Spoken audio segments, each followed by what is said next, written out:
In this video, I'm going to show you how to make Telegram stickers on Android. So the first thing you want to do is you want to go to the top left and select on these three bars just like so. From here, please go ahead and select on settings.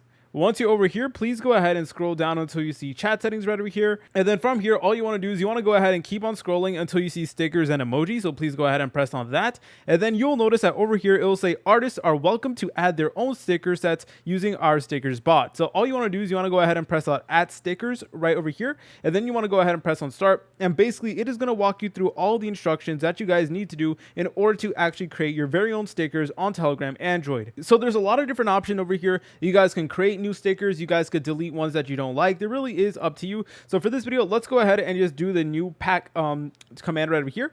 All right, and then we have to go ahead and choose a name for our sticker. So let's just call it how to now, just like so.